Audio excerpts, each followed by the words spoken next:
Shalom, meus queridos irmãos. Shalom quer dizer paz, alegria, gozo, saúde, felicidade. É a saudação usual nos dias de Jesus, né? Shalom. E aqui fala o pastor Ilmar Sattler César, resumidamente meu nome, né? Sou descendente de alemão, nossos pais eram luteranos, nossos pentavós chegaram no Brasil em 1837, luterano, depois presbiteriano, e depois eu participei da renovação espiritual, me tornei um pentecostal com 11 anos de idade, sendo batizado com o Espírito Santo. De lá para cá comecei a ler a Bíblia, e tenho lido mais de 100 vezes e nada sei ainda, estou aprendendo. E criamos em Lajinha, Minas Gerais, em 1992, um seminário para formar liderança. Formamos ali naquela região leste de Minas, Zona da Mata Mineira e Sul Capixaba, mais de 500, 600 obreiros.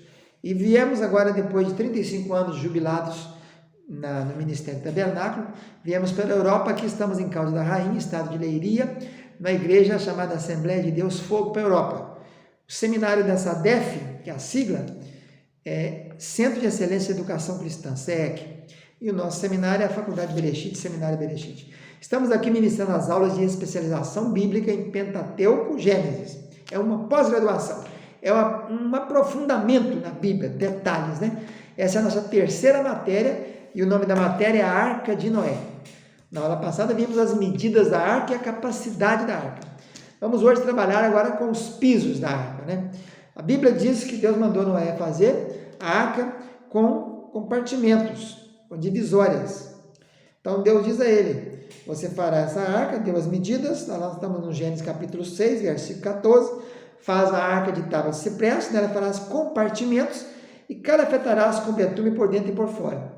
Então vai ser 300 côvados, já falamos que é 135 metros, 50 côvados, 22 metros e meio, e 30 côvados, 13,50 metros. Farás uma abertura de um côvado em cima, a porta na lateral, e farás os pavimentos. Os compartimentos vai ser baixo, quer dizer, o rés do chão, que fala aqui em Portugal, que é o térreo, o segundo, que seria o primeiro andar, e o terceiro, que é o segundo andar. Então, dividindo se falar de andar, de piso, primeiro, segundo, terceiro piso.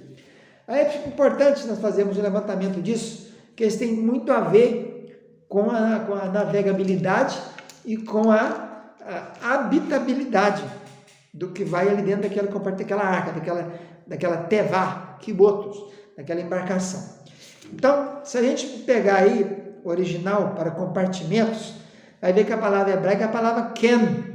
A palavra ken ocorre no Velho Testamento 13 vezes. E dessas 13 vezes, 12 vezes a palavra foi traduzida como ninho. Ninho. Então dá para entender um pouquinho do que Moisés aqui está colocando por revelação divina, né? Porque essas coisas foram comunicadas a Moisés por ponto eletrônico, foi revelado a ele, né? Mesmo que ele soubesse as línguas do Egito, ciência do Egito, era entendido em tudo, ficou 40 anos ali, mas Deus revelou e ele escreveu. Então, era na verdade um ninho, um local aconchegante, um local bom para se viver e habitável, não é? Não era um local inóspito, não era um local que não era propício para a vida, né? Então, esses compartimentos, esses ninhos, né?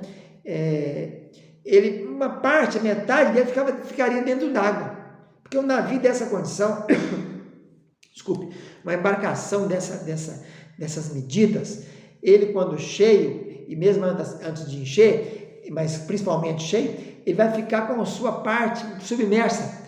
Metade dele ficará na submersão. Porque diz o texto que a água do dilúvio ultrapassou 15 côvados acima da maior montanha.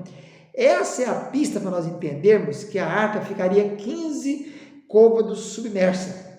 Se eu dividir esses 15 côvados em 3 compartimentos, pegando do chão, né, do piso da arca, nós temos o primeiro, que vai ter aí mais ou menos 10 côvados, o segundo vai até 20 e o terceiro vai até 30. São 30 côvados. Então, como a arca tem 30 côvados de altura e 15 metros ficou dentro d'água, nós ficamos cientes que o primeiro andar estava todo submerso. Ele ficou todo dentro d'água. E metade do segundo andar. Então, dá para entender onde Deus foi colocando. Deus orientou Noé a colocar os animais. Que a Bíblia diz que Noé não saiu chamando animal. Deus mandou os animais até Noé. Mas, todavia, coube a Noé fazer o quê? Coube a Noé distribuir os animais. E ele começou colocando os animais no primeiro piso, evidentemente, né? Porque precisaria, depois nós vamos ver por que esses animais ficaram no primeiro piso. Então, no primeiro piso ficaram todos os animais. Veremos também quantas espécies havia naquela época, o que era espécie, para entender se cabia ou não na arca esse tanto de animais, né? Que a gente conhece hoje.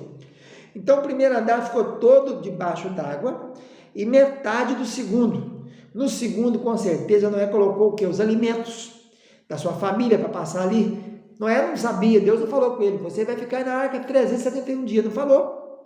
Mas Deus revelou a ele a quantidade de alimentos que ele deveria levar, que se alimentou durante 371 dias até sair dali. E com certeza ainda se alimentou muito mais, porque os alimentos não era só para ele durante o tempo que ficaria na arca. Ele depois ainda gastaria tempo para plantar e colher. Nem tudo que se planta no mês colhe no seguinte, né? Noé, a arca pousou e repousou, ele saiu da arca no segundo mês, que o segundo mês já é mês do quê? De colheita. Primeiro mês começa a colheita de quê? Colheita da cevada, né?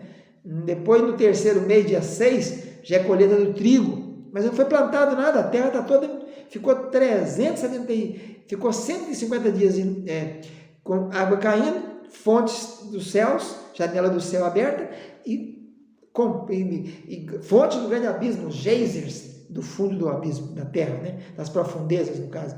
Então, ele teria que alimentar-se daquele alimento que ele levaria em estoque, não só para ele, para os animais, mas também para depois. Porque como é que ia viver esses animais logo depois de sair da arca?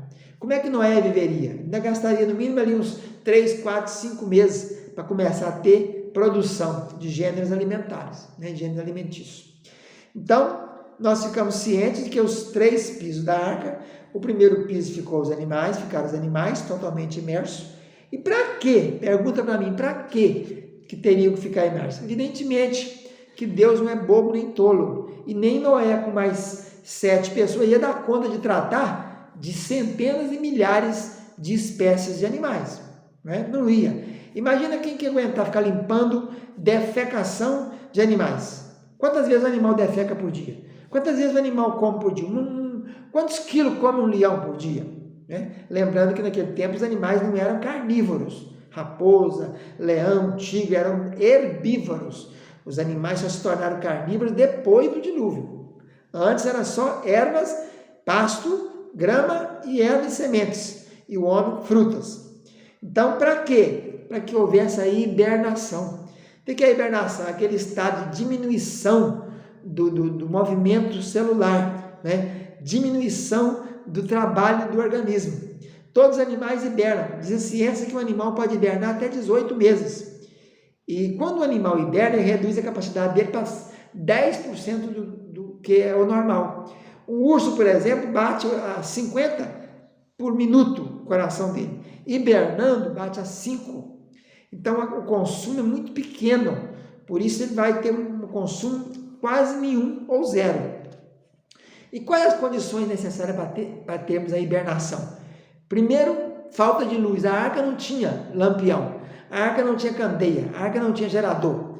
Então, aquilo era uma escuridão total, né? Tudo escuro ali. E na escuridão e com a friagem, porque a parte que ficou imersa, né? A parte do navio que ficou para dentro da água era muito fria, né? Mesmo que houvesse calafetação, tanto externa como interna, mas ela estava direto, mais 370 e tantos dias, né? Logo que as águas acumularam, que a arca se levantou, ela foi ficando 15 côvados para dentro da água.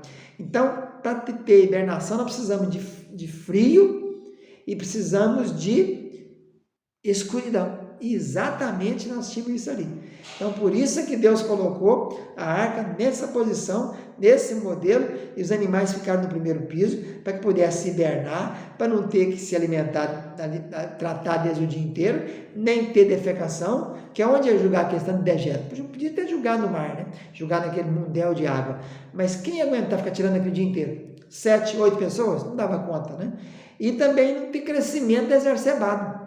Quando se está na hibernação, o crescimento também diminui a 10%. Então, evidentemente, vamos adiantar o assunto aqui, evidentemente que a arca, quem entrou lá não foi animal, na sua parte já adulta ou juventude. O animal entrou ali, foi tudo filhote. Veremos mais nas próximas aulas. Fica na paz, tchau, tchau.